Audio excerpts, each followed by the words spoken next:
आलिया साहिबा, आपसे ही आगाज कर लेता हूं कि इतना सब कुछ इस मुल्क में हो रहा है और सब कुछ जो है वो हुकूमत के हक में हो रहा है, तो सब कुछ दोनों के उनके हक में हो रहा है, तो फिर आपके हाथ तो कुछ भी ना आया।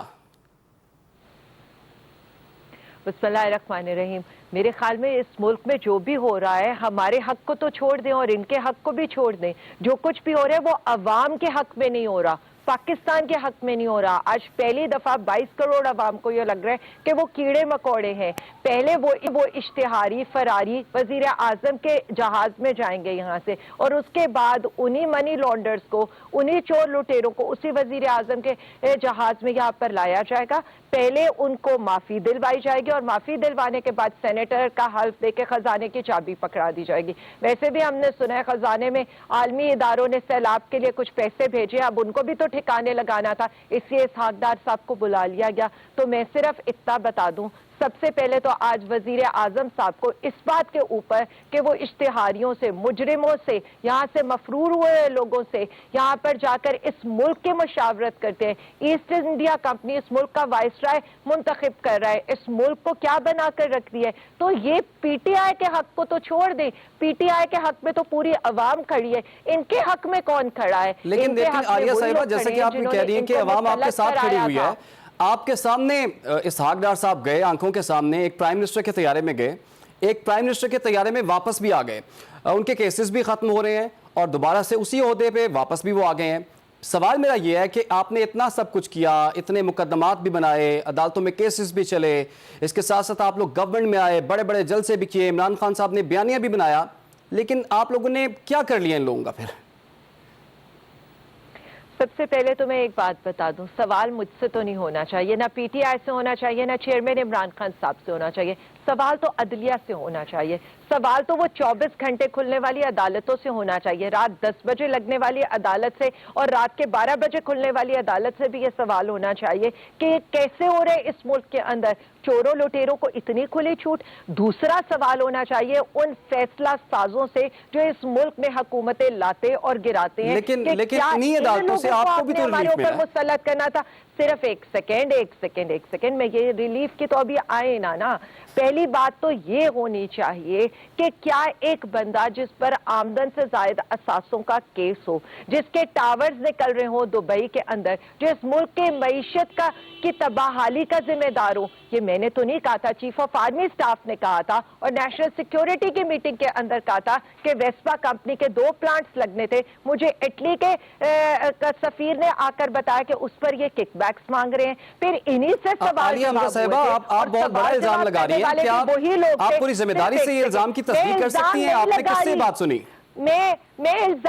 देखिए, मैं इल्जाम नहीं, ये जावेद चौधरी साहब का कॉलम है और वो उसमें बार बार ये लिख रहे हैं कि chief of army staff Fawad Hasan Fawad ने वहां पर ये बात की है और इटली के सफीर का नाम उसके अंदर है, वेस्पा के प्लांट्स का नाम उसके अंदर है। उसके बाद ये इल्जाम किस तरह से हो सकता है? पकड़े तो पहले जावेद चौधरी को पकड़े और उनका कॉलम कोई आज का है। उसके अलावा वो ये कह रहे हैं कि ग्रीन लाइन के ऊपर सीपैक के अंदर शामिल करने में ना चाइना इंटरेस्टेड था, ना यहाँ के ब्यूरोक्रेट इंटरेस्टेड थे, लेकिन इन्होंने कहा कि चूंकि मुझे सियासी फैसले होते हैं इसलिए मैं 240 रुपए जिसकी लागत आएगी 26 किलोमीटर की एक लाइन के ऊपर, मैं 20 रुपए में आवाम को सब्सिडी दूंगा, सिर्फ इसलिए, और मैं उस पर हाई इंटरेस्ट रेट लूंगा। लेकिन इसहाक डार साहब ने कहा है मुझ पर झूठे मुकदमात बनाए गए वाले, ये उन्होंने कहा कि 20 साल की मैं तो रिटर्न जमा करा चुका, मैं तो 20 मिनट भी मैंने लेट नहीं की रिटर्न कभी जिंदगी में।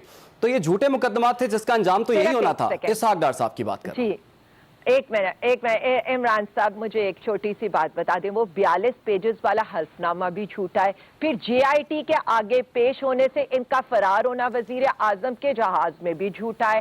फिर उसके बाद मुल्क को जो ये टीके लगा कर गए और बारूदी सुरंगें बिछा कर गए वो भी झूठा है। मुल्क का एक जो करंट अकाउंट खसारा ये बढ़ा कर गए वो भी झूठा है। मुल्क के एक्सपोर्ट ये जो तबाह करके गए वो भी झूठा है। इनको इकोनॉमिक हिटमैन कहना भी झूठा है। उसके अलावा इनके बारे में ये कहना भी झूठा है कि ये मुल्क के महंगे कर्जे लेते रहे और फिर डॉलर को स्टेबल करने के लिए उन कर्जों को झोंकते रहे, ये भी झूठा है। फिर इनके बारे में ये कहना भी झूठा है कि ये यूरो बॉन्ड्स जो है वो हाई इंटरेस्ट रेट पर लेते रहे। ये तो पूरी दुनिया के सामने है। और फिर इनके बारे में ये कहना भी झूठा है, ये तो इनकी अपनी स्टेटमेंट है कि अगर दाल आलिया साहिबा, अगर इतनी चीजें थी तो आपके पास तो मौका था ना इनके खिलाफ कार्रवाई करते, आप भी कुछ नहीं कर सके। अपनी बेबसी का कम से कम एतराफ तो करें ना आप। हमने क्या करना था, हमने क्या करना था, अदालतों ने करना था, अदालतों ने करना था, अदालतों ने करना था। नैब तो इन्होंने टुथलेस कर दिया। नैब तो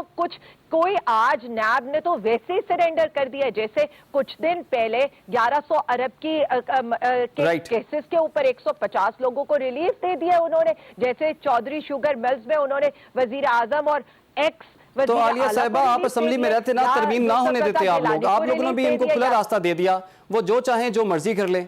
देखिए मेरी एक बात सुने, नहीं एक सेकंड, हम अगर असेंबली में भी रहते तो हम क्या कर सकते थे इनको रोककर? हम तो इसीलिए नैब तरमीम में सुप्रीम कोर्ट के पास गए और हमने सुप्रीम कोर्ट को यह बताया कि अदालत उज़्मा और अदालत आलिया से हमने बसद एहतराम ये कहा कि ये इस तरह तो आप जेलों के दरवाजे खोल दें, मुजरिमों मुल्जिमों को अगर लाकर इक़्तिदार में बिठाना है तो फिर छोटे चोर की चोरी भी माफ कर दे। ठीक हो गया। दानियाल चौधरी साहब, मैं आपकी जानिब आऊंगा।